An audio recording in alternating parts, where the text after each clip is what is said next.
Hey everyone! Why'd you stop dancing the moment I was dancing, I you was were never dancing, and then dancing. Mm-mm. This is a okay, professional show. alrighty. Well, welcome back to Lifestyle Podcast. My name is Andrea. And I'm MJ. Okay, stop acting nonchalant and shit, please. We have a show to run. Um, No, that'd be welcome back. chalant. Be chalant as fuck right now. Welcome back, everyone. If you watch every week, happy to have you back. If this is your first episode watching, sick, welcome. What up? We got very little admin notes.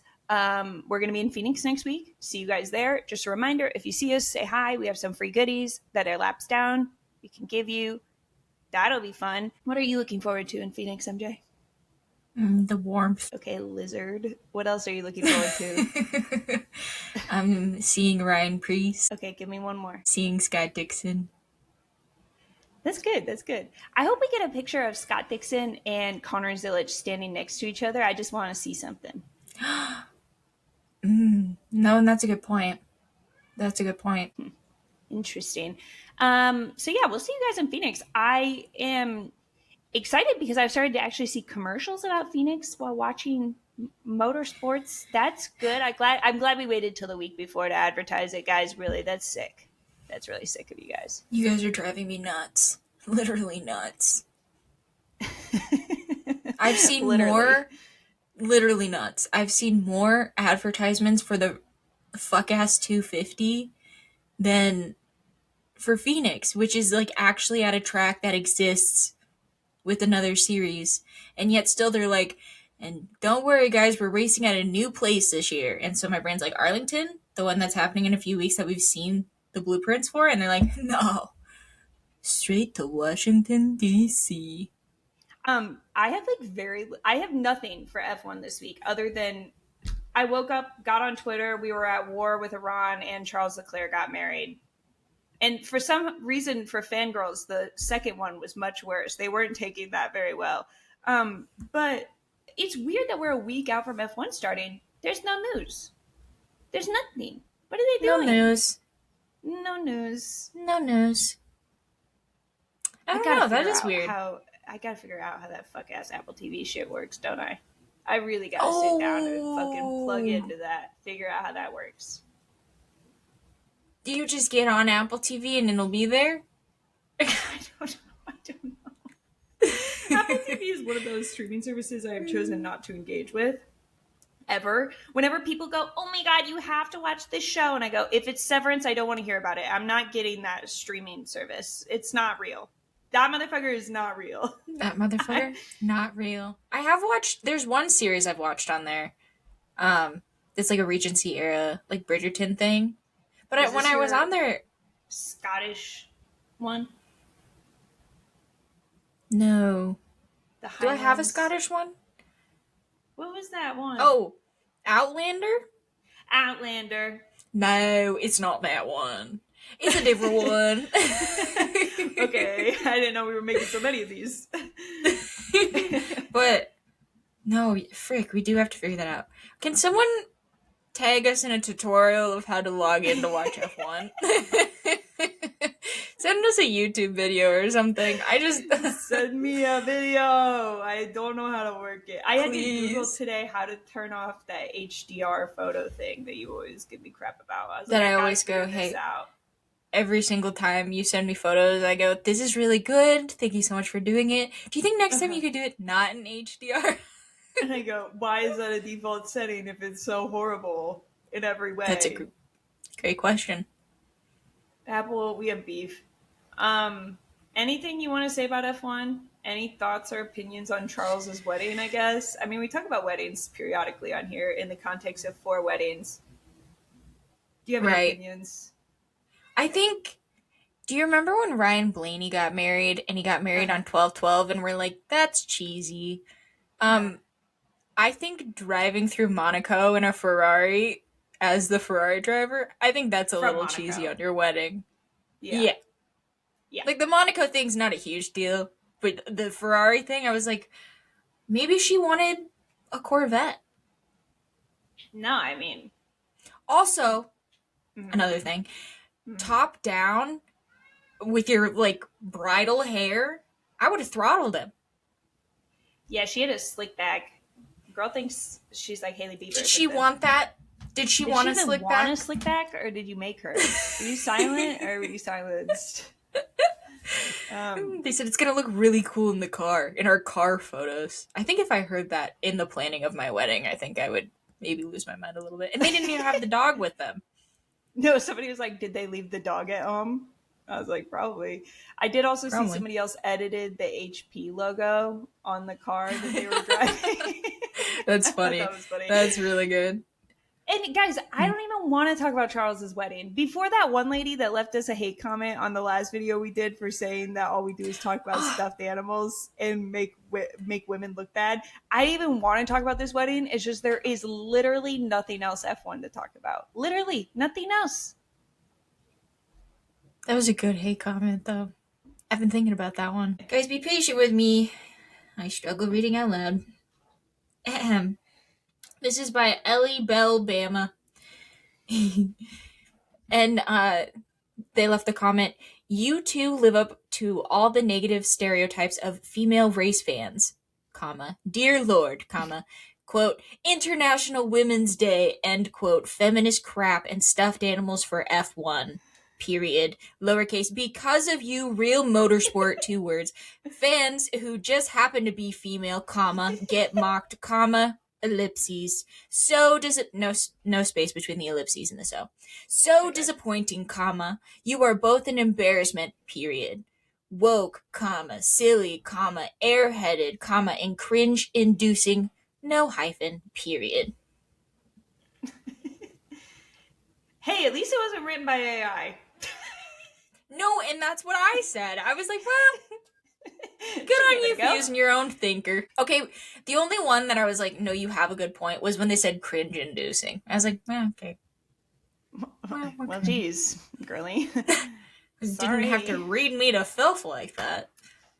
So, sorry to all women. We'll do better, but we probably won't succeed. Mm-mm. Nope.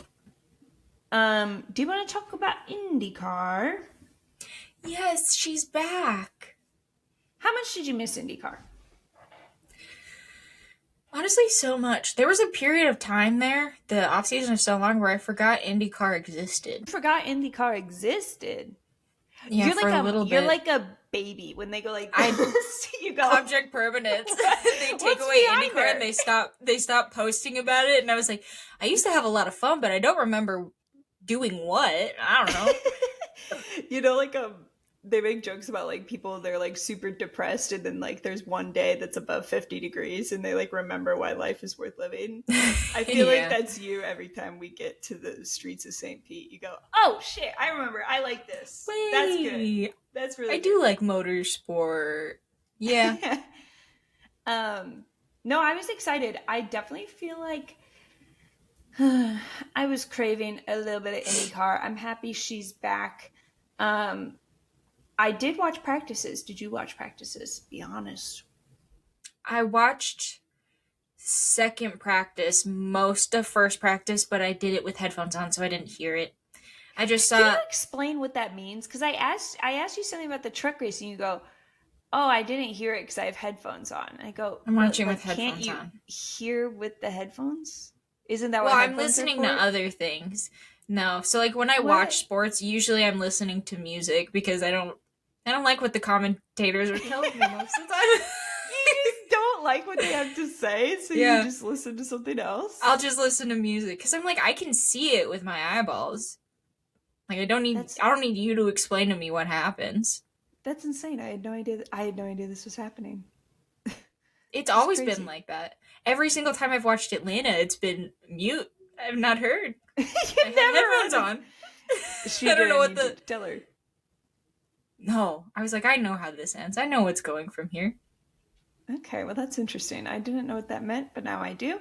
Yeah. Well, practice felt a little ageist. Okay, I'm just gonna say St. Pete was starting to feel like it hated old people. Okay, first we had Joseph Newgarden crash, and yes, I'm calling him old. Okay, I understand he looks good for his age, but the man's getting up there. And far as you know, these rookies are getting younger and younger. And Joseph Newgarden, I'm putting with the old people. Sorry. And then we had Scott Dixon crash. We had Will Power crash. I think like one of the few old people that walked away out of here unscathed was like Roman Grosjean, who I found out is pretty old. Man's up there. Google how old he is. I'm going to. I think he's like 39. 39! Oh, his birthday's coming up. Oh my god, wait. He's April 17th. So just like a little bit after your birthday. Aw, he's an Aries? I had no idea. No, he is an Aries. Roman, I had no clue. Let's be so fucking for real. That man is an Aries. What do you think it is about St. Pete and their walls that were picking on old people during practice? I don't know. Florida likes old people. That's my thing. I don't know whether it's just like, you think they were sandbagging? No, because they all did bad in the race too. Well, they're like prolonged sandbagging. They're like, this is gonna be super cool when halfway through the season we're suddenly like, how did Scott Dixon get up into P2? It's like fuel saving, but for the entire race. What do you think, Winston? So when do they take off the sandbag? When they start to drown. Do you think that maybe there is the nerves of the new season that can still get to you when you've been doing IndyCar for as long as some of those people that I've named have? Are you allowed to still get a little nervy? Yeah, I could see that absolutely for Will, who's with Andretti for the first time. I could see it for Joseph Newgarden, who had just like an absolute horrific season last year. But like Scott, brother, there is no reason for you to be doing this. Yeah, he kind of bent it hard too. I was pretty surprised. But yeah, I don't know what that is or what was happening there, but didn't enjoy seeing it. So we have our qualifying, and I'm going to name some of the people that did not make it out of the first group or the first round of qualifying. So we had Kyle Kirkwood, Will Power, Joseph Newgarden, and Scott Dixon kicked out of the first group. Any of that surprising to you, or do you think after the crashes in practice that it was okay? Yeah, they're gonna struggle. No. I think after the crashes, Kyle, what's up? Kyle, what are you doing here? Kyle, please. Kyle. Well, weirdly, of the Andrettis, Marcus Ericsson ends up qualifying second. Crazy. I don't know why, but when I saw that, I felt like something rotten in the pit of my stomach, and I just thought, no, that's not right. That's not going to end that way tomorrow. On paper, it makes sense, because obviously Andretti is very strong at like street courses. Marcus has done well at street courses, but still, like, seeing it, I was like, interesting. Andretti will be probably visited by the FBI soon. So another group, so in the second round of qualifying, notably, we had none of the Aero McLarens making it into the Fast Six. And I would say that Pato seemed pretty defeated by this. You can definitely tell that they were pretty bummed out. What do you think the season that Aero McLaren is going to have this year is? I don't know, if I'm being completely honest. I think, weirdly, it seems like they're really banking on Christian right now. Which is just interesting because Pato's been with them for so long. It seems like they're not really at all banking on Nolan, which feels personal and hurtful. Okay. So let's dive into your thoughts on Nolan. I'll give you a spoiler alert for the race. He is getting lapped at the last lap by Alex Palou. Not having a good time. How far do you think is too far to let Nolan continue to sink? Because there's like a part of me that like is kind of like it's not fun to watch, even if you like Nolan, right? Yeah, I think maybe he's just not very great at street courses. Maybe we should give him another chance. Mm-hmm. So you think Phoenix is going to be his race? I'm pretty sure he's gonna win on Phoenix, and I'm clocking that in now. But the situation is with Arrow McLaren is you say that like, how much can we just like watch him suffer until we're like, we got to get someone who performs better in the seat. But then like the other side of the coin is like, well, do you like money or not? I do think they do like money. I think they are big fans of that. Right. So it's like Right. maybe stop shit talking him if he's fulfilling his purpose there and help him out a little bit. Figure out what he needs to thrive. Nolan, I have a trick for you. I heard that you can just win the Indy 500 and everything will be okay. Everything will be Try that. That'd be a good like last ditch save for your season. If you feel like everything's going south, just like bank it all on the 500. They can't fire you if you win the 500. Well, wait, wasn't it this last 500? Because he didn't make it the first season. And then he crashed on the last lap. And then of this on the last lap, and they wouldn't show us him or anything. Mm-hmm. And so everyone was like, whoa, Alex Palou won. Hey, is Nolan okay? Does anyone know if Nolan got out of the car? Do you remember for that little bit there where we thought Marcus Ericsson got second and almost won the 500? And we thought, his season is saved. Well, but it kind of was saved. But now we have this where straight out the gate he's outperforming Kyle Kirkwood, street course merchant, and Will Power, old, successful. So it's like maybe old. Maybe he is onto something. I don't know. I'm gonna need to see at least 5 like consecutive races where he performs well in either in the race. Well, qualifying or the race. I want to see one or the other for 5 races, and then I'll be like, keep him.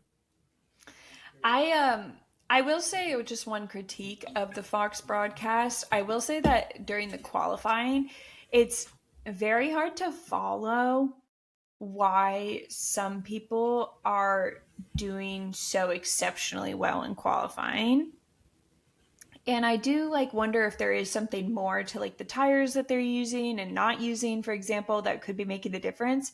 Because for example, we have the Dale Coynes, both of them make it to the Fast 6. That's not where Dale Coynes belong. What's going on there? And then we have Dennis Hauger, who did amazingly, got 3rd, lined up in front of Alex Palou. But then, spoiler alert, when the race starts, I mean, they definitely sink back pretty far pretty quickly to what probably the higher end of their potential is. Like, I'm not saying they did a bad job. I think they still did a good job. But, like, it's kind of like when you just see, like, randomly, like, the RLLs, like, qualify very well, and then it's like they sink back on the race day. And I do think that the broadcast doesn't do enough to explain to a new fan, like, why something like that could be occurring. Like, what are they doing to their setup, to their tire usage or something? Something's clearly happening here, because why can you be that fast on a Saturday and not on a Sunday? Can they explain that to me, please? I'm listening and I'm not understanding. Do you get what I'm saying? Yeah, I think a lot of it comes down to, like, they do point out when it's like a tire difference, but I think a lot of it comes down to stuff that they're not allowed to tell us. Because they're like, I know RLL is listening to this and they're going to try to steal that information. Yeah, there's got to be something here that's explaining it, because there shouldn't be 2 Dale Coynes in the Fast 6. I don't know a lot, but I know that's not right. They both performed pretty well in the race. Like, Dennis Hauger still got top 10, which... pat yourself on the back. He did end up getting switched, though. Roman Grosjean, actually, I think got, like, 7th or something like that. Ended up performing better than him.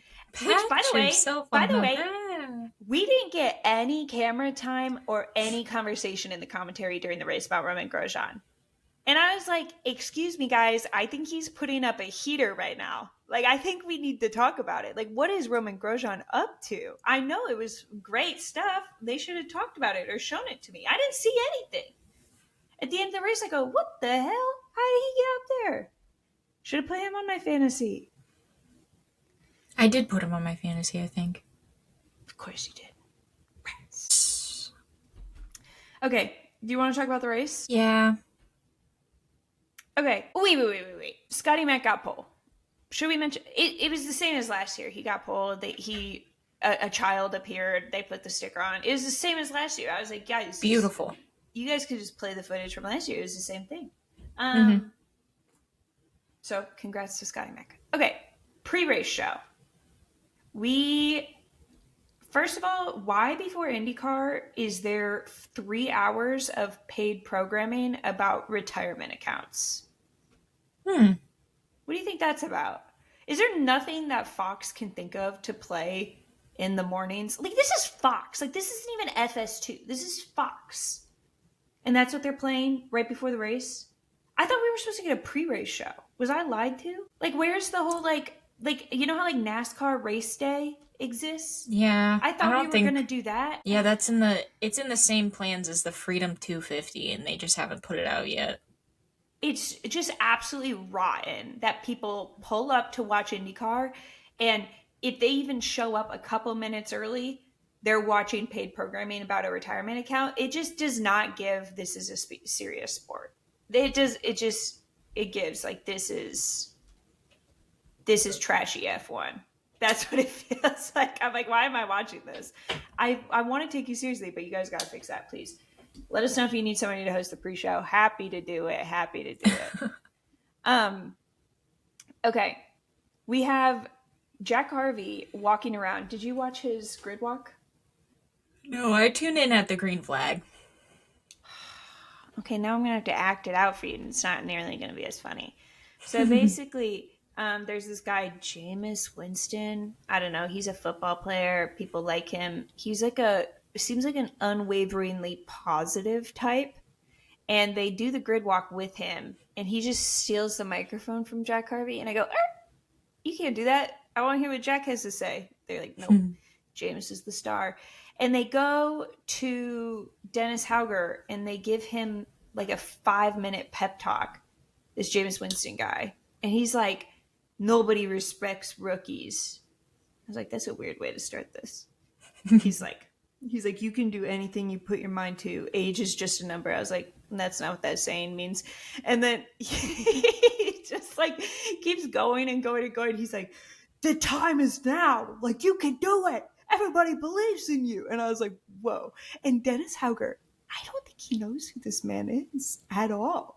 And then they like can't get the microphone away from him. So like the whole grid walk is done by the time he's done with his pep talk. Like, that's the grid walk. Like, they ran out of time. Good. I love that. And then they just like hand it back to Jack Harvey, and then that's the end of it. But I don't know. What do you think about the celebrity guests coming on the grid walk? No yawning. This is a professional show. Dude, I'm so tired. We're filming this on Sunday. We're like the olden days. When we used to watch 8 p.m. It is 8 p.m. It's 8 p.m. I go to bed in an hour and a half. Okay, well, we got to wrap it up. She's already...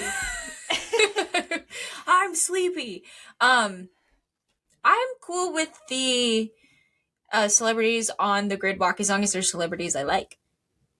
My thing is it's just like it's always awkward. Like, the celebrity doesn't know anything about IndyCar, and then like they always end up saying something that makes me feel uncomfy. I know, but I like it. Cringe. I like it. I'm here for it, especially. Who was the guy who did it for F1 that was in love with Max Verstappen? Terry Crews. I think Terry Crews has kind of started something. Terry Crews is like funny because it is cringe, but he doesn't make you feel uncomfortable watching it. Like, he embraces the cringe. I feel like I had to embrace it today for them. Oh, interesting. Secondhand cringe. Did you see? I think Terry Crews is like doing something with IndyCar now. I think I heard him like doing a voiceover of like a commercial or something like that. And I was like, we can't just steal everything F1 does, guys, please. He was a package deal with Will Buxton. I did have a question for you, Hmm. actually. They ran like a IndyCar promo with some actor I've never heard of. It was good, but in the promo, they do like and this is racing other racers wouldn't even be like brave enough to do. And I'm not going to name names, but you know which ones. And everybody kind of started fighting about it of like, is it good promotion for IndyCar to promote itself by being like, we're better, scarier, faster than F1. Like F1 drivers won't even do this. People were kind of giving like, oh, this gives insecure. Like IndyCar is always like trying to be like, we're better than F1. Like just advertise your product and move on. Well, but their product is constantly pitched as like the comparison to F1. Like when people are like, you should get Yeah. an IndyCar, they'll be like, oh, is that like NASCAR? And people will be like, no, it's like F1. Right. So I think that's fine. I think it's weird in this day and age to be like, dangerous, death, possible, speed so fast, could die. Like, I don't love that aspect of it, but I think being like, our sport is so like intense and there's no power steering. So Formula One drivers probably wouldn't want to do it. Like, I think that's Yeah. fine. I think the only thing I would have an issue with is it's like, in this day and age, I don't really want to see no one die on the racetrack. I don't find that amusing.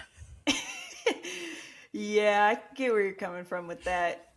Death is so out of fashion when it comes to No, it's racing. not as marketable anymore. No. Okay, race time. We have lap one, caution, Stingray Rob, foot cheese, and Mick Schumacher. Whose fault is it, MJ? Declare it. Foot cheese. Santino Yeah, Ferrucci's.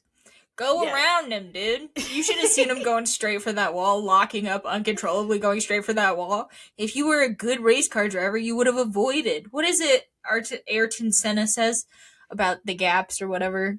If you see Like, age Stingray gap is Rob, not a problem. no, that was one of them. I think like the Oh, other saying he has is like if you see Stingray Rob completely miss a turn and go straight into the tire barriers, go straight into the you should wall. have planned for that.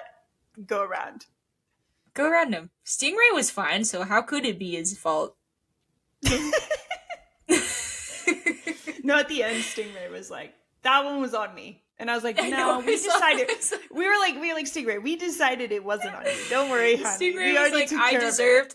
I deserved the penalty. I'm sorry to them. And I'm like, no, Stingray, don't be sorry. Stingray, we already decided it's It's Ferrucci's not your It's fault. fine, honey.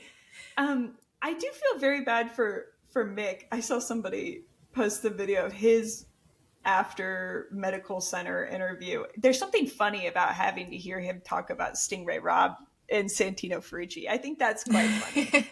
The two most American names like possible. Stingray Rob and Santino Ferrucci. Yeah, it's just quite funny. But I do feel bad for him because he didn't even get to do nothing. Like Mick I Schumacher know. literally didn't get to do anything. Yeah, that was too bad. But yeah, no, that was really too bad. There's really no other way of looking at it. It was funny. It wasn't funny. I was watching it with this was my boyfriend's first time watching IndyCar this weekend, and he's decided he's all in on Mick Schumacher. And then, like, within the first lap, Mick was out, and I was like, no, the rest of the race is still gonna be good, I promise. No, it's gonna be good. He's gonna I promise. he's gonna get back out there. He could get back out there. There's no way of knowing. This isn't F1. Yeah, we don't know that he won't. He didn't. No, he didn't. Not even close.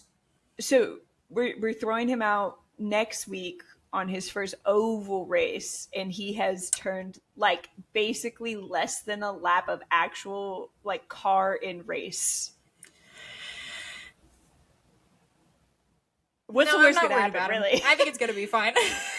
Part of me though, I was like, it would have been nice, I think, for him to at least have gotten some pit stop practice. Because like he hasn't even done a pit stop. I'm like, oh, huge thing. Fuel saving. Oh wait, but he was in endurance racing, so he does know how to fuel save. Not like this though. I think he used to drive an Alpine too, so like he's like cool with it being a shit car. And Dude, stuff. Like, yeah, but the thing is like the Alpines never finished either. Like in endurance racing, they were constantly on fire, so he just feels at home. At least he made it through Saturday, you know? At the end of the day. Yeah, that's so important. Sorry, Mick. Sorry that happened to you. David Malukas has some issue with flat spots on his tires. I don't know. That's not really. I don't know. Do you have anything to say about David Malukas? I was texting you before. It was You were texting I did, David I guess. Malukas? I said you. Oh, I thought you David's said I was not on texting this him. call. I thought That's you were the talking other about. call. I thought you said I was. I was texting David him. Malukas earlier, before the race, and I was like, "It's crazy to me that they've decided to make David Malukas the villain." They're like, That's true. David Malukas stole this seat from this poor, gentle old soul, Willpower. And I'm like, it's so... And I wonder if it's because at the end of last season, they saw how much people were riding for Willpower, and they're like, okay, let's just go this way. Because you would totally think, like, the fresh meat, the rookie, like, he's getting a huge chance. Like, people say he deserves to be in a Penske. Like, let's market that. And it's literally not that at all. It's a lot of them being like, bet you're pretty scared going out there in a Penske, and you've never won, and you just sometimes don't really do very well. It's just, I find it fascinating that that's the narrative we've gone with. I'm surprised that they didn't already have like a bunch of promotional material, like in like little interview bumpers set up for this race that were like, look how silly goofy he is. I remember last year they would always do this thing where they would show like the social media posts from the drivers and be like, look how funny this video is. And I was totally expecting that for David Malukas. They didn't do any of that. I think they were like, oh, do people not fuck with him? I mean, I don't really think it's that severe. I think David, like, nobody's like that mad at David or anything. But I do think it's interesting that they did be like, I think we have to pivot and make him hateable. Well, and he does it, but he's not as silly goofy as he used to be, because now he's under like the new management. The new... And I can't say that, and I can't joke about that. What the freak, dude? Is this not free speech? The alleged new regime? Jeez. They're not even that new. No, I mean, dude, they posted a picture for Roger. Roger, if you're listening, you're going to want to turn this off, okay? If you're listening, I don't know why, turn it off, buddy. They posted a picture, I think like a week and a half ago, 2 weeks now, for Roger Penske's birthday. It was the oldest fucking picture I've ever seen in my life. Like, I literally was like, how old, like, is this? Like, this picture looked like it was taken before cameras were even invented. Like, it looked like it was a painting done by somebody. Like, it's like the Mona Lisa and then like a picture of Roger Penske. I was like, how old is this, bro? That man is ancient and decrepit. Hey, allegedly decrepit. That's allegedly ancient. That's not nice. Speaking of old, Willpower on lap 23 or so, straight up side-by-side action going on here. He's just getting out of the car. We're watching a commercial. I'm deep in a commercial about the Women of Faith TV show Fox is producing, and Willpower's getting out of the car. How are they allowed to make, like, isn't the whole point of the Bible is not to, like... I don't know. Like, I'm like, I know that bitch. Well, isn't that the woman from Ella Enchanted, who turns her boyfriend into a book? I've never seen that like, movie, she's a and witch. This is a crazy pitch. You've never seen Ella Enchanted? No. You've never seen Ella Enchanted? I think you would really like it. It has Anne Hathaway in it. I love Anne Hathaway! No, you would really, really... No, 100% you would like, write that down. Watch it. Ella Enchanted. That's actually everybody's assignment before next week, because we will come back to this. We will come back to this. But yeah, I was like, okay, can we go back now? Can we go back to the racing? Because it seems like worrying that he looked mad getting out of the car. So what happened to Willpower? He hit the wall. Same place that he did in practice. During practice. Now, what's up with that? Apparently, they said something like he couldn't really get comfortable with his brakes, and I was like, that seems like something I would want to be comfortable with. Yeah, they took out in between practice 1 and practice 2, because I believe he crashed in practice 2, ? They took out his brakes completely and put new ones in, and then he was like, yeah. That hate him. That didn't work. I feel bad. I feel bad watching him suffer. Do you think that this is a cursed object left behind by Colton Herta? I think it would be very, very wise of them to contact a higher power and potentially get it cleansed. I'm not saying it's a Caleb, get out there with your sage. We need you to do something real quick. Friend of the show, Caleb, please go sage that car. Yeah, they need to do something. Yeah. Do you think that they thought changing him out of the Gainbridge Honda and into a AI Honda would somehow make the curse go away? I do. That was a silly mistake. Fools. They don't know what they're dealing with. The AI only made it angrier.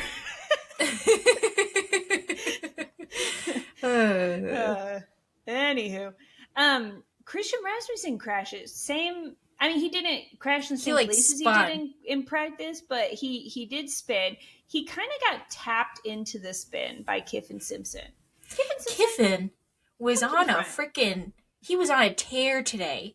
He had that battle with Will Power earlier in the race, won, and I was like, "Whoa, Kiffin, what are you doing here?" But then, yeah, he did try to murder Christian Rasmussen, which is not cool. We don't like that, Kiffin. I like Kiffin's new get-up. I do too. Sunoco Fool. This Sunoco fool. He's like a jester in yellow and blue. Something I noticed that's interesting, that they seem to be like upping the hospitality factor in IndyCar, trying, I think, to give the illusion that this is a classy sport. Sunoco Fool made their own little hospitality section called like the 97 Club or something like that. I thought it was 94. I don't work here. It's one of those clubs.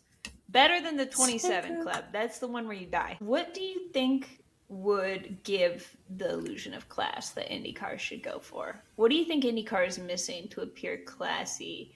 I personally kind of think more permanent restrooms at racetracks would definitely give the illusion of classy.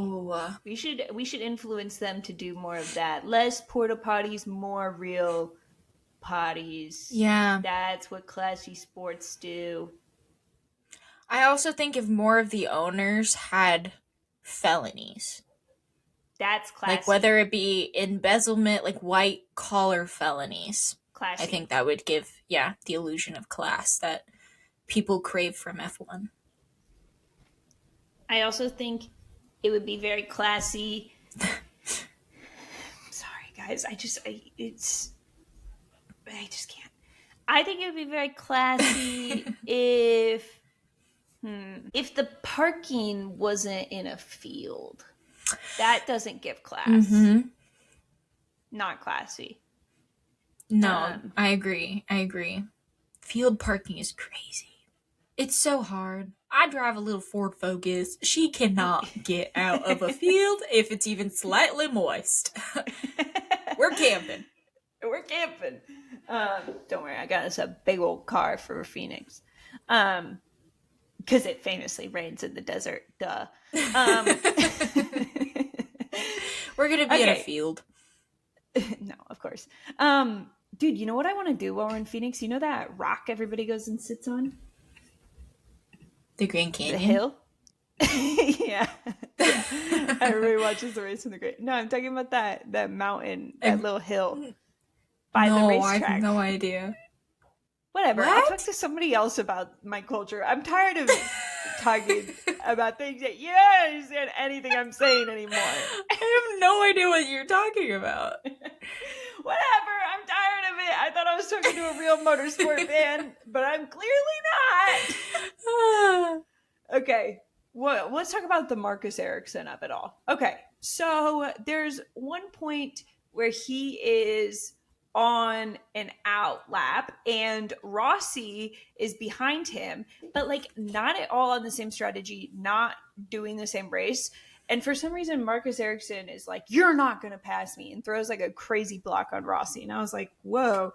And then behind him and now caught up to him because of that crazy block he threw is Scotty Beck, who he actually is racing Scotty Mack. And I was like, whoa, this is so crazy. And then, guys, just follow me, okay? They continue with the stint, whatever. And then later on, he's struggling on his soft tires. And for some reason, Marcus Armstrong is in the mix, and he decides, I'm going to commit crimes on Marcus Ericsson. I'm going to ruin his day and ruin his life. And he all the way off to the side with Marcus Armstrong.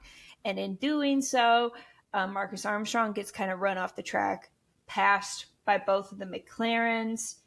And then Ericsson, still struggling on his soft tires, keeps bleeding spots. And in the end, it ends up kind of like this call to leave him out on the soft tires he was clearly struggling on. Kind of seems to put like a big damper on a very good weekend, one that he very much needed. Do you think at the end of the season, like there will be any grace given for his record sometimes being impacted by Andretti moments? Because a lot of times Marcus Ericsson, he's trying, it's like car issues or strategy issues or something, and then at the end of the season when you look at his record, it's maybe not reflective of what his capabilities are. I do think Andretti especially takes into consideration the Andretti moments. Like even with like Colton Herta and his infamous horrific pit stops. And Marcus had like the worst car last year. Like constantly wasn't able to finish, always struggling. I feel like you have to take it into consideration because it's like that's a reflection of Andretti. However, I do think that there is like a situation where if he's not able to give like good enough feedback, then it's like we have these issues with the car, but it's like we're not getting anything from the driver. I don't know, but I think you would have to consider it. I'm scared for you, Marcus. I don't think it's your fault, but yeah, that was tough to watch. I mean, he was like in such a. I mean, he started second. He should have been on the podium. I don't understand why he was out there, clearly bleeding spots in tires that were no longer hanging on. Whatever. Kyle Kirkwood starts surging out of nowhere and is clearly on a run for a podium. He does a pretty crazy pass on Scotty Mack, has some contact with him, somehow avoids a puncture on his tire. He holds on for quite a while, ends up ultimately getting passed by Scotty Mack and Christian Lundgaard basically at the same time, weirdly. Like it was like within like 2 seconds of each other, like one passed him and then Lundgaard snuck by. He did not have the fuel to be using push to pass the way that Christian and Scotty Mack could be, unfortunately. But in all, pretty good weekend for Kyle Kirkwood. I mean, definitely one of the biggest movers. As we said, he was out in the first round of qualifying, found his way up to the front. What do you think it is about Kyle that he like manages to always be like the highest performing Andretti? Like seems to like overcome these Andretti issues that plague the 26 and whatever number Ericsson is. I think he's just really good. I think we as a society I think he's good. Like I really think he's good at IndyCar. It truly baffles me how much he's not in the conversation when we're talking about best drivers in IndyCar. Like it was always, we would always talk about Colton Herta over him, but it's like at most races, Kyle is outperforming Colton, whether it be because of issues that Colton's having with his pit crew or not. But he's consistent. He knows what he's doing. I think and people say that Will Power is kind of the leadership role with the three Andrettis because he's the most veteran, but I really do think that Kyle's the one running that ship. He has something special with that car. He's good at communicating the issues. I don't know, guys. I think you need to keep your eyeballs on that pink. That pink Mono Nation. They also mentioned Brian Herta on his like strategy. One of the commentators, I think it was like Townsend Bell or something, is like, it's crazy how he benefited so much by just simply not making the mistake that Marcus Ericsson did. Like they were on similar strategies and then they were like, we're not doing that shit. Get in here right now. And then like he succeeded in just not making the mistakes that his other teammates are making. But like some of that credit goes to Brian Herta being like, absolutely the fuck not. We're changing directions. Like this is clearly not working for Marcus. He has a good team behind him, for sure. So, what do you think is Kyle's first race win this year? Arlington. I like that. We'll revisit this idea in a second. I have a follow-up question for you, but let's finish the race here. Okay, so we have Alex Palou leading by a laughable amount, ends up winning. Scotty Mack in second. And no, he didn't lead by a ridiculous amount, or no? No, it was ridiculous. It was crazy he did that. 14 seconds? That's Alex, that's mean. Bullying. That's bullying. You're being Scotty mean. Mack gets second. Better than he did last year starting from pole, but still got to kind of suck to be on pole. Probably not going to get disqualified. Probably. True. Probably. Never know with Penske. And then Christian Lundgaard in third. So, my question for you is, it feels like in the IndyCar community, people are already turning to all hope is lost. Alex Palou domination is just going to like plague us all year. Are you convinced by that? Or do you think that it's like, okay, guys, don't let him run away with it too fast? I think he's going to have some challenges. Well, I mean, even last year, I would consider it an Alex Palou domination year, but we still had like 6 winners.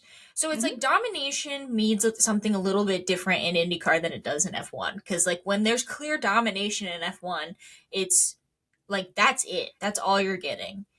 But I do think there are going to be some challengers, namely Kyle Kirkwood. I think you should be scared, Alex. I think that Kyle Kirkwood will definitely give him a run for his money, particularly on maybe some of these newer tracks like Arlington, where they are all on the same Freedom 250. Freedom 250. Freedom 250. Kyle, here he comes. I also think I think that Pato has a lot of motivation, and so does Joseph Newgarden, to get their wins on ovals. So I would not be surprised. Ow, he's biting my head.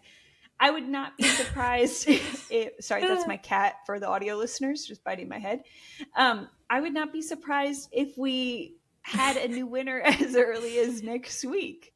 Like, I don't think it's impossible for Alex Palou to win in Phoenix, but I don't think it's going to be like last year where the schedule is like just handed to Alex that early in the season, where it's like road course after street course. Here you go, Alex, win them all.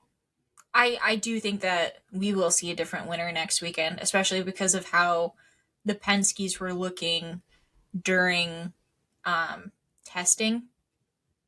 And I think one thing about the Penskes is they need a little confidence, you know? Mm-hmm. They need to look in the mirror and go, you did really well in testing. You did so People think you're going to do well here. When I make my 4 laps video this week, I'm going to say something. I'm going to go, Joseph, you can do it. There's no one stopping you. People say age is just a number, and they hate rookies. That's what they say. I heard that. That's what they say. So speaking of the Penskes, I mean, Joseph obviously had a rotten time in practice, a rotten time in qualifying, but he made up for it pretty well for himself in the race. Mm-hmm. He was the biggest mover, I think. The biggest mover. And if that's not true, I made up that stat. I think it's true. Did he get what's that little award? Don't they give out an award for the biggest mover? Or did they not do that this year? I didn't see an award for the biggest mover. Usually, they're not super quick to post it. But I would that would really upset me if they didn't give out that award for biggest mover. That would really hurt my feelings. Like, guys, he needs that. Did you not just hear what I was talking about? He needs confidence. He needs that. So yeah, I definitely think that. Do you get is it worth giving Penske a pat on the back for? Okay, you did ass in qualifying, but you're the biggest mover, because it's like, who did he pass on the way? I mean, he's waving bye to a Dale Coyne or something like that. Yeah, well, and he was able to overtake Yeah, Mick, Stingray Robb, and Santino Ferrucci all at the same time. So in one go. Was he the biggest mover, or did they move out of the way? You know? Yeah. Sometimes the obstacles just have to remove themselves so that Joseph can have a good time. But yeah, I also think it's interesting. A lot of people are noticing Scotty Mack is moving differently this year. He's moving like I'm the fucking team leader. Have you picked up on that as well? And what do you think of that? I think it's probably good for them. Because it could never be David because he's just a baby. He just got here. I don't think Joseph wants it. If I'm being completely honest, I don't think he's married to the idea of staying at Penske forever. And I think he's probably like, Scott, if you want to be the sorority mom, go for it. Go for it, King. Don't care. I think I like a Joseph that's like kind of like an I don't give a fuck attitude. I think that in the past he has given a fuck a lot. And it's nice kind of to think of him being like, okay, fine, you're team leader. I really don't give a fuck. I loved. I know people gave him such scrutiny last season with his like behavior, his quote unquote behavior. His behavior is unacceptable. Unacceptable. But Andrea and I were big like. I don't like, so he's mad. He's fine. Like it's not that big of a deal. I really enjoyed when like I like it when he's on a tear, and I think yeah, maybe this is what he needs. He needs a little bit of confidence, and he needs to just like free himself a little bit from the reins.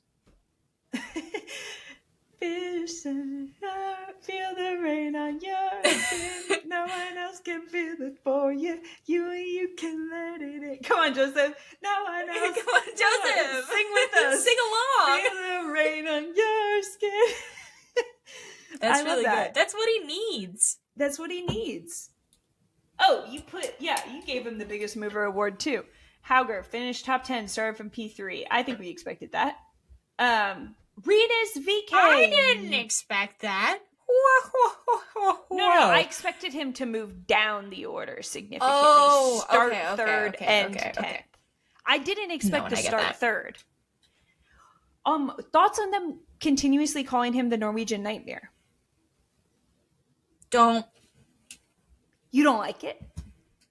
He doesn't. There's nothing about him that gives nightmare. Did we ever ask him if he likes that? Nightmare. Did we ever ask him if he wants to be called the Norwegian Nightmare? Because it's like not a nice thing. It's not. Yeah, it's like he should be called the Norwegian nice guy. I don't know if they like that for marketing purposes. The Norwegian Nightmare, and it's just like the most like adorable man you've ever seen. He seems totally pleasant, happy to do his job. Nice. Nightmare. Crazy to me. Unacceptable. Oh, sorry about that. What do you think about Rinus? Greatest driver of all time? Probably. Well, I think a lot of it's gonna have to go down to his head-to-head battle with his teammate. They seem to be getting along, though. Did you see? No, it's cute. I don't remember what I was going to say. There was somewhere where I saw that they were like talking to each other, and they seemed very excited. And I think that like one of them made a comment of like, "Yeah, we really like each other. Like we really do." Aww, no, that makes me really happy.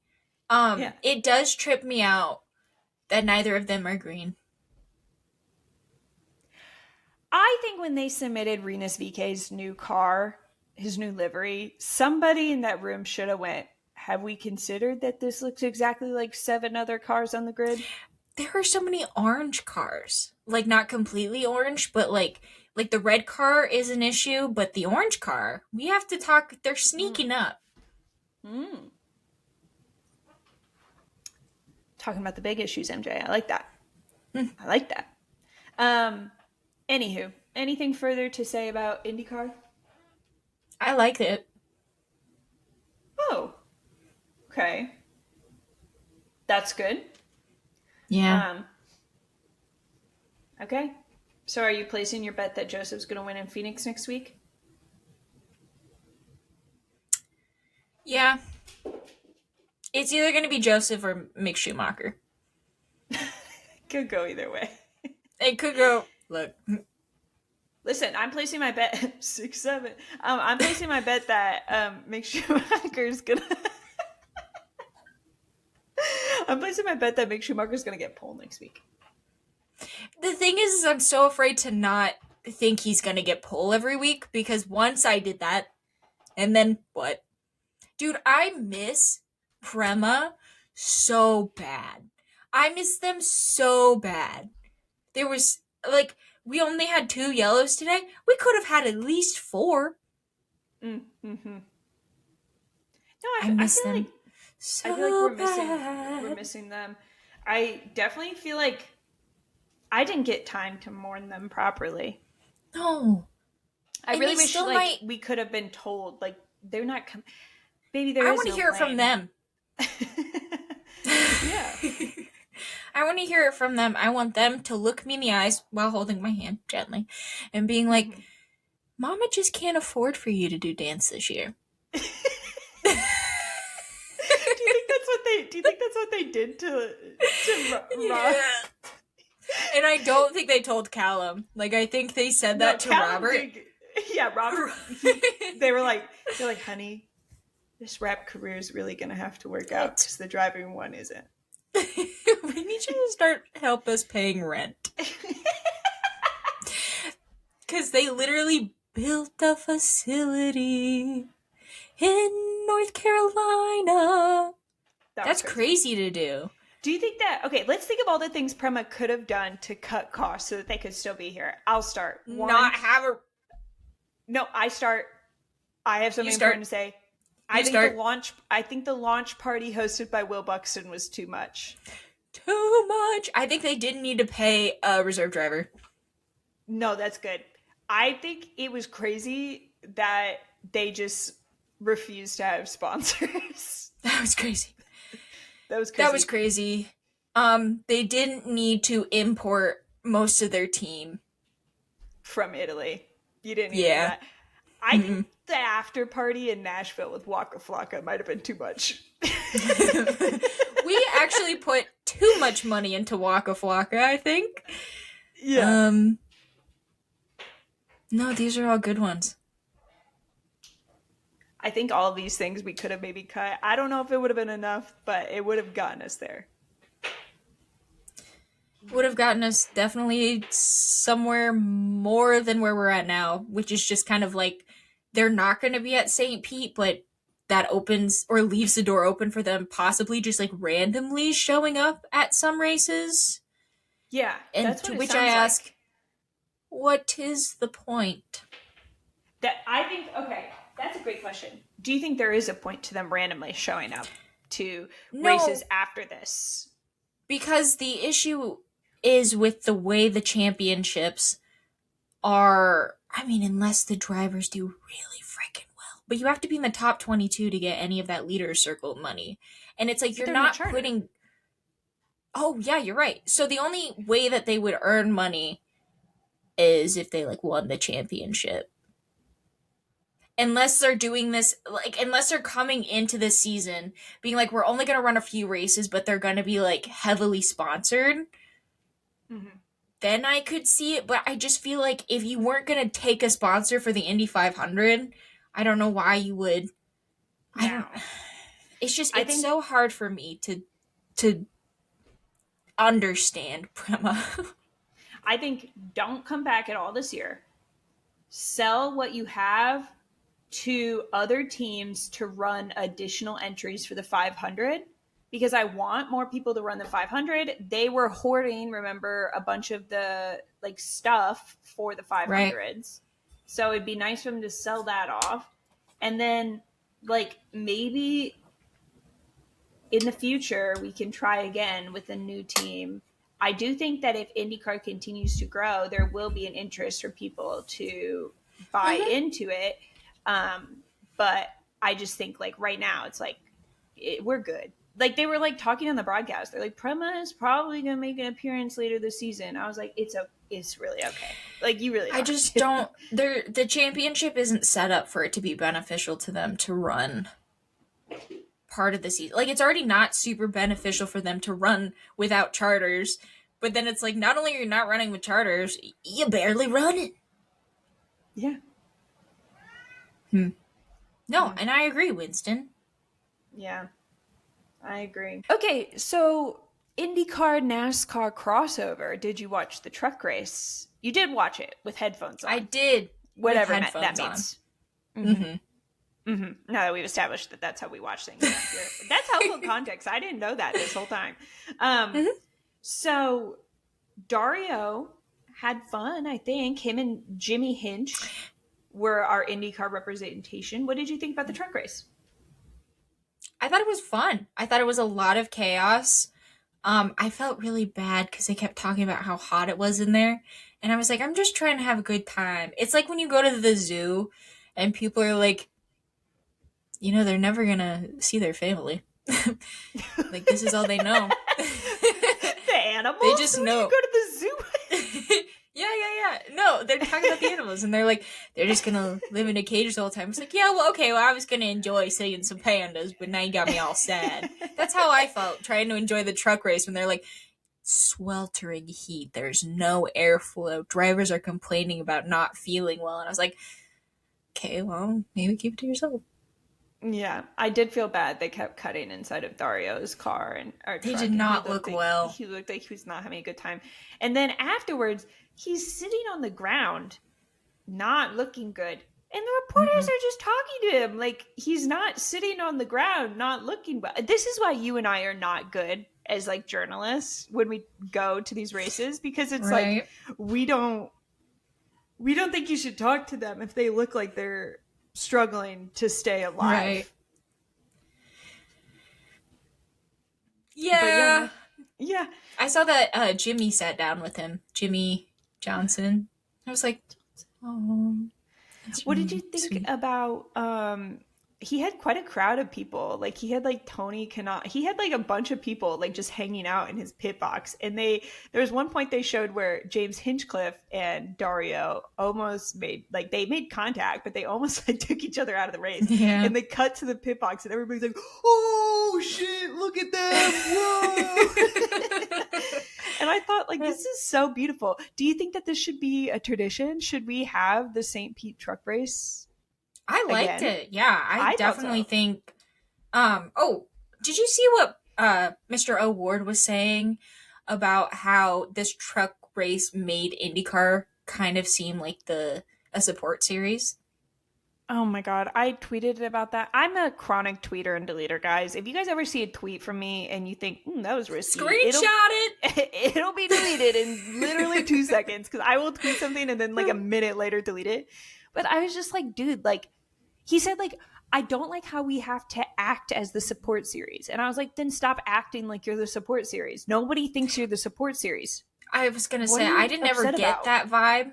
But also, NASCAR, unfortunately, is just better at marketing their sport. So, like, in terms of, like, recognizability, recognition. In terms of recognition and, like, viewership numbers, like, yeah, you are the support series. So, like, do something about it. Like, put on a good race. But I really didn't get that feeling. I don't know. That kind of feels like it was coming from insecurity. Yeah, I was like, dude, like, absolutely. Like, even with like next week in Phoenix, I can understand how you would say that they're the support series because they're racing on literally the same day as the support series to NASCAR. But it's also like being marketed as like 2 back-to-back days of like the top racing series. Like they're like doing commercials and they're not making it sound like IndyCar is a sports series. In fact, they're not even mentioning the O'Reilly series is racing on Saturday. They're just mentioning IndyCar and NASCAR. So I'm just like, we have to, like, IndyCar needs to stop acting so insecure and just act like you're meant to be here. Like, act like you have a sport that people should be excited to tune into. It all goes back to you just need a little bit of confidence. No. Do you guys need us to make a 4 laps video about that too, guys? Does everybody need a confidence boost? Is that what this is? It is like, that was so weird. I hated that comment. I think that the St. Pete race was so much fun. Everybody thought it was going to be a crash fest, and it really wasn't. There was like a Mm-mm. good amount of like green flag, like honest Yeah. racing that I thought was good.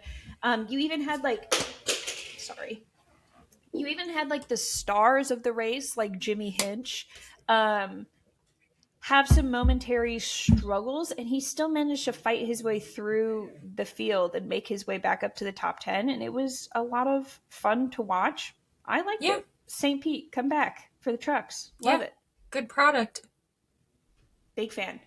One thing I did have to say that I thought was kind of weird, they did have like non-competitive pit stops and of course stage racing. Two things that I think would be very confusing for an IndyCar fan watching their first truck race. They were probably like, what the fuck am I watching right now? They literally would come in to their pit stalls, line up, do their pit stop, wait patiently, and then they were told, okay, everybody's done with their pit stop. Okay, you can go now. Yeah, that was odd. I didn't ever really get to the bottom of that. Safety, I guess. Everybody cares about safety now. Whatever. Suddenly we care. I thought this was the scariest motorsport on the planet. What the freak, guys? No, I thought that was really weird, but whatever. Whatever we gotta do to have St. Pete. Okay. NASCAR. Ross Chastain, highest qualifying trackhouse car in the Cup race. Sure, what the hell? Sure, Okay, what I guess. Yeah. the hell? Yeah. No, that's fine. I never did really get an explanation as to why Connor Zilic and SVG just did not qualify well in COTA at all. There's something weird that happens at COTA that it is not a great track for the SVG and Connor Zilic show. It just doesn't work out for them. I think maybe we need to reconsider NASCAR at COTA. Huh? Why is that? Well, I've been thinking about this a lot. SVG didn't win? Is that why? 2 years in a row he didn't win? Yeah, I mean, do people even enjoy watching it? No. No. Bad Not track. a single. Although, I think last year, COTA was our first intro to the foot cam. Yeah.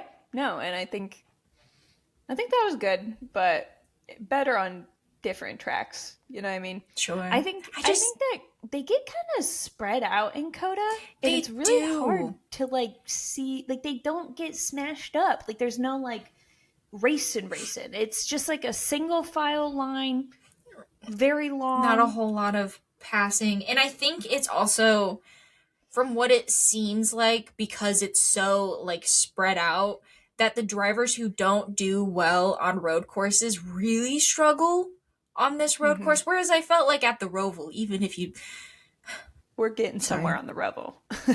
they make him move. They're feeling confident. They're going because it's like, yeah, it's like built in a way that you do have a little bit of confidence. Be like, well, there's so much fuck assery. Like, surely I can overtake at least a few people. But you get so spread out on the on COTA, and then there's also like the track limit situation is crazy. Like they can't stay within the track limits. No, they weren't built for it. It's crazy to watch. Like, I'm sure people that watch like F1 at COTA or something would have like an insane time watching this because it's like we're not even on the track. Like I don't even know where we are. My boyfriend Nick he had that same thought. He's like, oh, do they not have track limits? And I had to be like, they do on turn 6. They put tires where they feel it really matters. They really clock in some parts and they go, okay, guys, here we're not joking around. You need to try to stay. It is, I think you're right in the people that are bad at road courses struggle here so much. And you can tell by like when you look at the pylon at the end of like stages and stuff like that, it is just like the most usual suspects that are always in the top 10. Like you're not, it's like, you know, the SVGs, the Tyler Reddicks, the Chris Bushers, the like those people, the Ty Gibbs, sometimes Chase Elliott, like the people that are just like good at road courses, the only ones that have apparently figured it out in the many years that NASCAR has been doing road courses, and the AJ Allmendingers. And it just is kind of like, we knew who was going to win the race basically from like the end of stage 2. I was like, okay, I understand Tyler Reddick's going to win this. And they're like, but SCG could. No, it's okay. I understand. No, Tyler Reddick's going to win. It's okay. That's okay. It's okay. Some things I did want to point out. Extremely clean racing in stage 1, stage 2. We really didn't even have any cautions until maybe like the last like 25 laps, which I thought was interesting. You would think on a road course it'd be a crash fest, but like we said, they get so spread out. They can't, they're not even close to each other. After like turn 1, it's like, okay, and that's all. Speaking of turn 1, Connor Zilic got sacrificed twice on a restart in turn 1. The first time it was by Daniel Suarez, in which he said, fucking Daniel Suarez. And I was like, okay, I guess this is going to be a beef from now on. I don't remember who took him out the next time, but it is frustrating, he said, because he felt like he was doing a really good race. I think at the end he said, like, I feel like I've passed every car here like 4 times, because he kept like getting kicked to the back, working his way up, getting kicked to the back, working his way up. I think that Connor is like feeling pretty beat after his first 3 races in NASCAR. And I feel kind of bad for the boy. Yeah. I hope he keeps his head up. I'm worried about these young kids. Like Carson Hocevar, I feel like he's also just like, fuck, dude. And then Connor Zilic. Who'd have thunk? I'm not having a great time. But it's still early. I mean, SVG, he didn't win either, so is being good at a road course, does it even mean anything when you go to COTA? No, it doesn't. No, it doesn't. No. They had fun in the Xfinity race, him and SVG. SVG ended up winning, and he no, Connor actually didn't have fun in that one either. He got taken out by Corey Day, and then I saw that. Ended up like kind of like just bitching about him for the entire post-race interview sessions. Called him a hack. A hack, which is so funny. Oh gosh, Connor, I'm really sorry that your luck is turning out this way.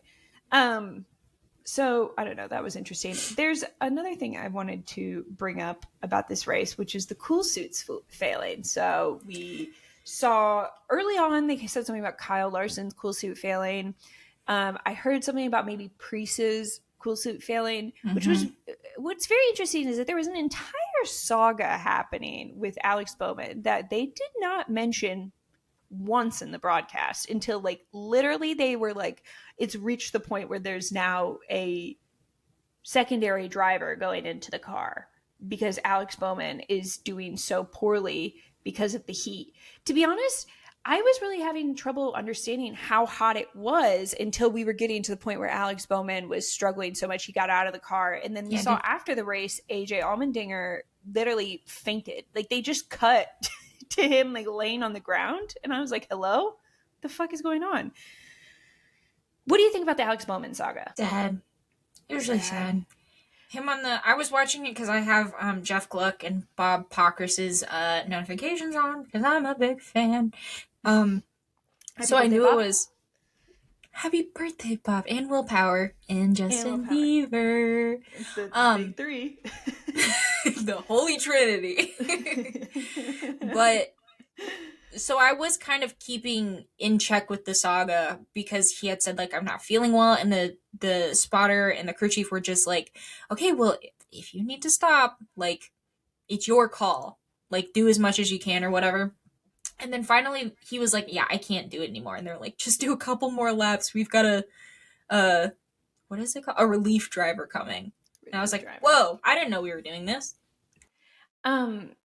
I do wonder, I didn't hear the audio. Obviously, I also was reading Jeff Gluck's, bless you. I was reading Jeff Gluck's tweets. Did you get the sense that they meant it when they said do whatever you need to do? Or do you think it was like okay, if you say you're going to pass out, like do whatever you need to do? No, it did sound, I did hear the radios and it did sound like they were like, sincere. Okay. Do what you gotta do. Like, well, because at a certain point, it's like, if you really want him to finish the race, him unconscious going full speed into a wall isn't going to get you more points than him or getting out of the car, putting a relief driver in, and just having him run at the back of the pack. But they were like, I think one of them said something like, don't do anything that's going to cause like permanent damage. Like, if you need to get out of the car, let's just get out of the car. Yeah. I thought the relief driver was interesting. Apparently, it was like a pit spotter for the Fox broadcast. I've never heard of him before, but that's just probably because I don't follow that many people that aren't full-time cup drivers. That's maybe on me. But he was like texting somebody before that had driven in the O'Reilly race and was like, hey, what's the braking like on this turn, blah blah blah, like just like doing like his own little research right before he hopped in. But I don't know, I think it's kind of a cute story. I think it's nice in a way that they gave the chance to somebody to be the relief driver. Do you think that there's like a new fear you have now that you could be the relief driver? I've had this fear ever since we saw Connor Zilich and Parker Kligerman do the relief thing. I was like, dude. Yeah. Like, Brad Keselowski is not doing hot, you know? Like, No. he has leg issues. And I know that I would look really good in a Build Some Marines car. So I'm scared, personally. And I think everyone should just stay vigilant, period. Yeah, I think that Jeff Gluck tweeted something of like, this is why you always bring your race helmet to the track. And I was like, I don't even have a race helmet. Frick. I gotta get a race helmet? What about a cool suit? Do I need one of those? Yeah, no, just something spooky to think about. It could be any of us. Speaking of Brad, yeah, he's walking around with that cane still. I'm like, is it, like, you don't have to drive Coda, just so you know. Like, we could put somebody else in to drive None of us do. Yeah, we could probably just skip it in general. But then he also had like a trendy new sponsor. Did you see? It's that fancy olive oil that is in a cute little bottle that's like way too expensive. What? It's called like Graza olive oil. It's like the trendiest, cutest little olive oil brand that I see like all the influencer girlies use. And I just thought, like, how did we get to the point where they are sponsoring Brad Keselowski? How does that even come about? They're the official olive oil of NASCAR. So how does that even come about? Who approaches who? Hold on. Apparently they're going to be serving shots of olive oil at NASCAR races now. And I thought, guys, Graza, if you're listening, please. Like, this is just what we were born to do. You have to get in touch. Shoot them? We can shoot olive oil? No, don't shoot the olive oil. You can take shots of it, though. No guns, MJ. First of all, it is my Second Amendment right to shoot the olive oil. No, I used to... Okay, can I tell a story about this olive oil? I bought this olive oil once in college because all my friends had it and I wanted to look cool. What? And I thought like I needed it because it was like cute. And I started just refilling the bottle with shitty olive oil that I bought from Costco. And I had this like squeeze bottle with like cute packaging for like 2 years. I only bought the olive oil once. So Graza, reach out. We would love to shoot your olive oil. I can't wait to do that in Phoenix. Yeah. What are we going to do about cool suits? Do you have a better pitch? Do you think that there's something else we could do to keep them cool? Because these things never fucking work. So I don't even understand why we have them. That's my thing. Is like, why do we have so many technical, if anybody knows, hey, let us know in the comments below. Why are there so many technical issues with the cooling systems for the drivers? Like, Dario said that the fan for the helmet wasn't working. Obviously we had multiple cool suits not working, which I feel like is something that happens pretty frequently. Why? We had cool suit failures even in F1 because F1 is now starting to get to the point where they're like, we need something to cool the drivers. And they're like, well, here's this shitty technology we use. I don't understand how that's such a, like, how there's not like a quick fix to it. Like, I wonder, maybe, I'm gonna have to learn how to engineer a cool suit just to get to the bottom of this, I think. It's like, in theory, it sounds so simple. Like, we're just pumping cold water. Go for it. You know Otter Pops? The ones that come in a little baggie. Yeah, like in like little tubes. Uh-huh. Replace the cool suit With those? with Otter Pops. And then once there's no like it's not working anymore, you just put a new one on in pit stop. Yeah, they were like talking about like just shoving ice packs down people's suits during the pit stops, and I was like, that actually just does sound like it. Like, that is the solution. Yeah. I know that Like, there is like they have said before like the water will get hot though if the water stays on you for long enough because it's so hot in the car. They're like at the end of the day it's not cooling me off. What if we just put air conditioning in the cars? What if we get rid of the windshield? No, I think we should keep the windshield. I've seen how these idiots drive. I think we should keep the windshield. In fact, add a second one. I think that there's times where there's a lot of flying projectiles. They need the windshield. Yeah, they do need the windshield. I do think, like, I don't know. I think the solution is just ice in your suit. And then if you go, it's getting hot again, you need more ice then. I would like to say that ice is a bad solution. And not for border patrol purposes, but like for keeping drivers maybe we cool. should reconsider ice. Maybe there's in that sense a better abolish way it. to go. Right. In that sense of the word, abolish it. In the sense of AJ Allmendinger's gonna die. In the sense of AJ Allmendinger's gonna die, we have to come up with something. What are they doing? Give him a popsicle. AJ? It just like I can't fucking do this anymore. Last year I almost got lit on fire by my car. And now it's roasting me. I hate it. Poor guy. I don't know. I hate cool suits. I do think it's interesting that like this is like becoming a problem that like motorsports has to reckon with. Like there has to be an engineering progression in the cooling technology phase because we're getting to the point where it's failing in NASCAR, people are passing out. It's like failing in IndyCar to the point where like the drivers look miserable and they're like complaining the moment they get out of the car that nothing is working to keep them cool. And then in F1 now, they're like, we cannot race in Bahrain, Qatar, Singapore, all these places if we cannot figure out a way to cool the drivers. Whoever figures out a solution is going to make big money. Get on it, guys. If you guys are smart, you should get on that. Okay. Last point. Tyler Reddick wins 3 in a row. What the freak, dude? Why are you doing that? Brother, how did you do that? How is that happening? Yeah, that's insane.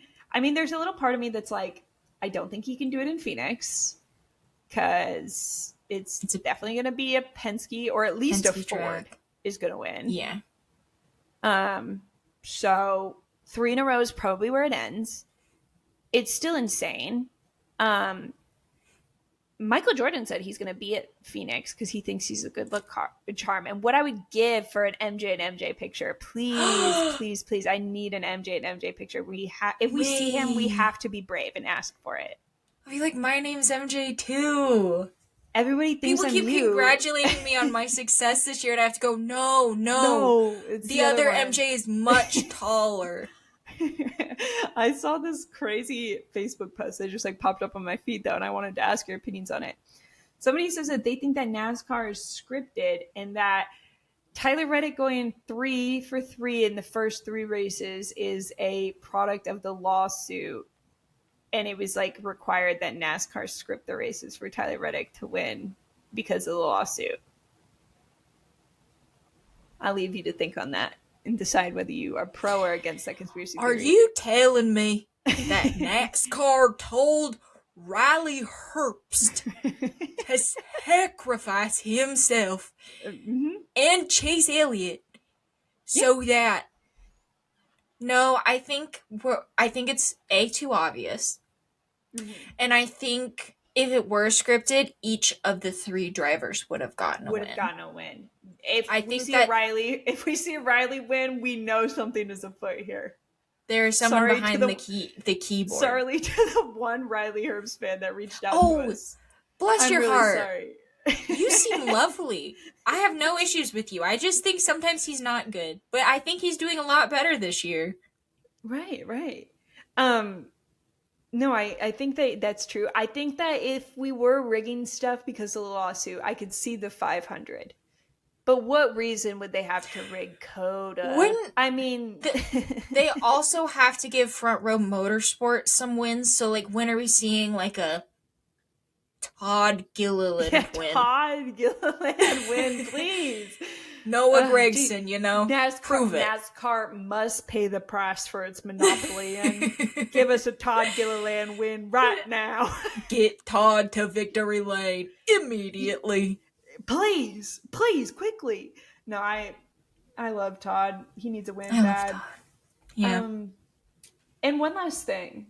They switched the suit that Carson wears to the Dale Earnhardt knockoff. I kind of fuck with it. Oh. But his driver's suit, they changed the bottom to look like real cowboy boots. And it looks weird. Didn't like that. I'm pulling up a reference photo because I don't know what you're talking about. Oh, I see. What does this have to do with Dale Earnhardt? People are saying that it looks like him. Not him. The car doesn't look like him. The car looks like the car he drove. Oh, the car looks like Dale Earnhardt. Dale Earnhardt's car. Oh, okay. Because I was like, I wasn't really born yet, but I've seen a lot of videos, and I don't think I've ever seen him with a bolo tie. I like the suit. It's kind of like Midnight Cowboy. Yeah, it's but like, are you seeing the bottom? Yeah, I like it. There's something afoot there at the bottom. No, there's not. No, and that's a good point. The cowboy boots that I'm familiar with, like my family members wear cowboy boots. I don't think they're that high. No, I think the proportions are all wrong. They're all like wrong. I have some that are that high, but they're like for when I'm feeling flirtatious. Well, maybe Carson is. I don't know. Usually, Carson, you wear that length of boot with a skirt or something. Just a thought.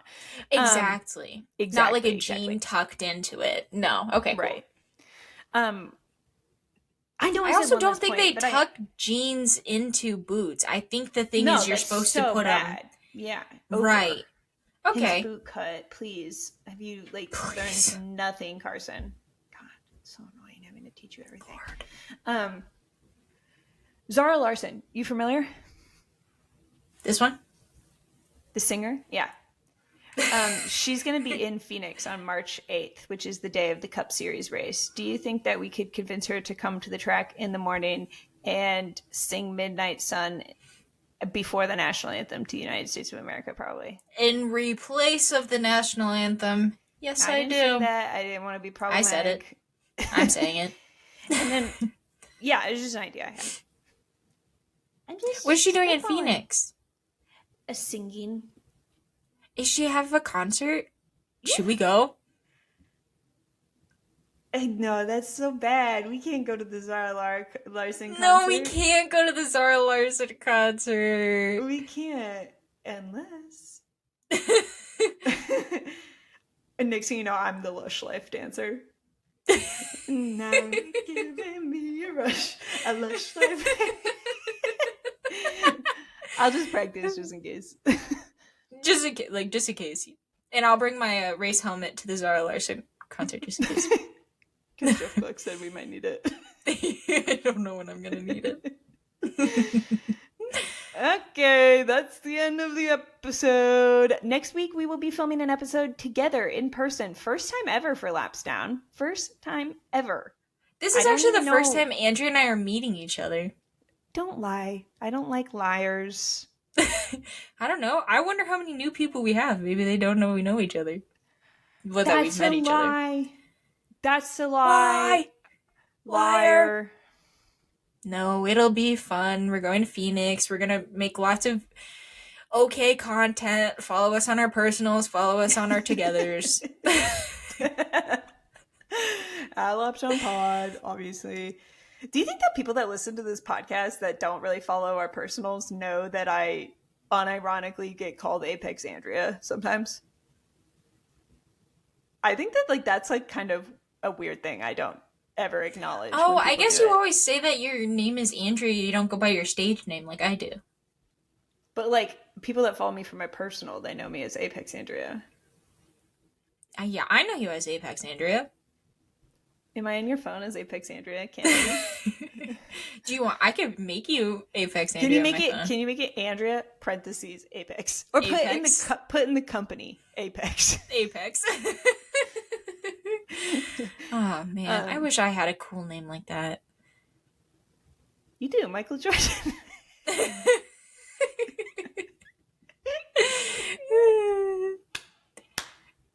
We actually do have a lot of new listeners to Lemp Down. I wanted to say a big welcome to all of you guys. We actually They're I not. don't know if, They're not listening anymore. oh. There's just a few. I know there's just a few people listening right now. Well, do you think those And people to you want guys, a I just want to koozie? say, what did you say? They can get a koozie. Yeah, if you say hi to us at Phoenix, you can get a koozie. Probably only if I'm with Andrea, because I don't think I'm gonna have it. Please don't eat the microphone. Was that an intrusive thought you just witnessed? If you see Andrea in Phoenix, you can get a koozie. I'll probably be with her. I just don't think I'm gonna have any space to carry them. Also, if you do see us in Phoenix, approach slowly. I get frightened very easily. No, I have one rule. I have one rule in Phoenix if you guys see us.